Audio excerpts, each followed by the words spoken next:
آپ کے دل میں رچنس ہو تو فارغ کریں اپنے آپ، ٹائم نکالیں اللہ تعالیٰ کے لیے، اور پھر دیکھیں آپ کے مسئلے کیسے حل ہوتے۔ کئی لوگ سے میں نے سنا ہے، ایک بھائی بہت مشکل سے گزر رہے تھے، 2 سال پہلے کا واقعہ ہے، اور 6-7 مہینے ہو گئے ان کا وہ مسئلہ حل نہیں ہو رہا، ان کا وہ مسئلہ حل نہیں ہو رہا، کوئی فیملی پرابلم تھی۔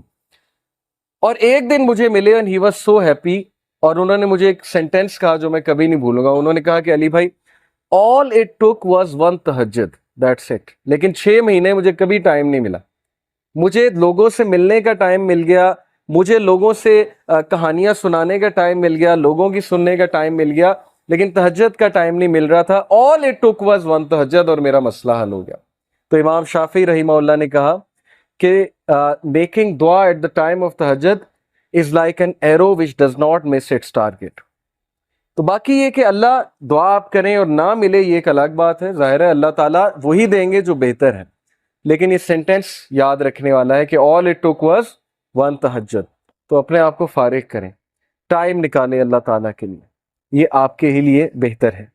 اور پھر یہ حدیث، انس بن مالک reported the messenger of Allah صلی اللہ علیہ وسلم said، Allah Almighty said، حدیث قدسی ہے، O son of Adam, if you call upon me and place your hope in me, I will forgive you without hesitation۔ اگر تم ہوپ میرے سے لگاؤ گے، امید میرے سے لگاؤ گے، تو میں تمہیں معاف کروں گا۔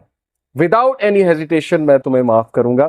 O son of Adam, if you have sins piling up to the clouds and then ask for my forgiveness, I will forgive you without hesitation۔ اور اگر تیرے گناہ آسمان تک جا رہے ہیں اور آسمان کی طرح پائل اپ ہو چکے ہیں، کلاؤڈز کی طرح، یعنی اتنے سنز ہو چکے ہیں کہ تم اسراف کر چکے ہو، اور تم مجھ سے معافی مانگو گے، میں تمہیں معاف کروں گا، لیکن سچے دل سے توبہ کرو، میرے پاس آؤ گے، میرے سے بات کرو گے، مجھے ریکگنائز کرو گے، تو میں تمہیں معاف کروں گا۔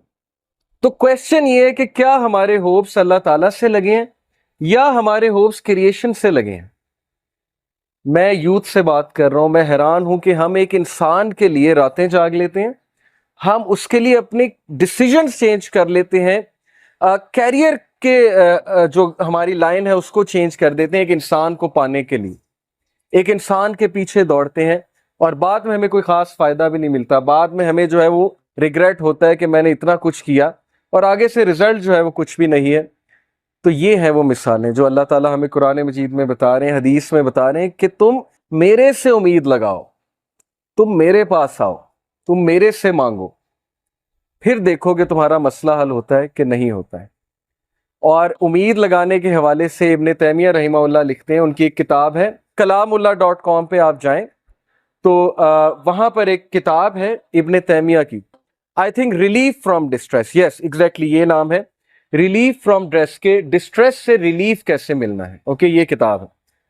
وہ کتاب اس آیت کی تفسیر ہے، لا الہ الا انت سبحانک انی کنت من الظالمین، صرف ایک آیت کو پکڑا ہے ابن تیمیہ نے اور پوری کتاب لکھ دی۔ اس میں وہ ایک بات لکھتے ہیں کہ اسلاف جان بوجھ کر یہ دعا کرتے تھے، یہ بھی ایک دعا تھی ان کی کہ ہماری دعائیں ڈیلے ہوں، ہماری دعاؤں کی قبولیت ڈیلے ہو۔ اب یہ ہمارے لیے، ہم جیسے لوگوں کے لیے جو دنیا میں بہت ڈوبے ہیں، بڑی عجیب بات ہے۔ ہم تو چاہتے ہیں یوں دعا قبول ہو، میں اللہ سے مانگوں اور چیز میرے سامنے ہو، چاہے وہ میرے لیے بہتر ہے یا نہیں ہے۔ اسلاف کہتے تھے کہ ہم جان بوجھ کے وش کرتے تھے کہ دعائیں ڈیلے ہوں، کیوں؟ کیونکہ جب بندہ دعا کر رہا ہوتا ہے اس کا تعلق ہی اللہ سے اور ہوتا ہے، تو وہ اس تعلق کو انجوائے کرتے تھے کہ ہم تکلیف میں ہیں، ہم کسی ڈسٹریس میں ہیں، بس ہم دعائیں کیے جائیں، تو یہ تعلق انہیں بہت لطف دیتا تھا۔ یہ ایک بہت ہائی لیول کی بات ہے۔ بتانا میں آپ کو یہ چاہ رہا ہوں کہ دیکھیں مصیبتیں آتی ہیں، مشکلیں آتی ہیں، انسان پر بہت سے فیزز آتے ہیں، اور اس فیز میں اگر اللہ سے آپ کنیکٹ کر جائیں تو یہ آپ کے لیے خیر ہی خیر ہے، اور اس فیز میں اگر اللہ سے دور ہو جائیں تو پھر یہ شر ہے بہت۔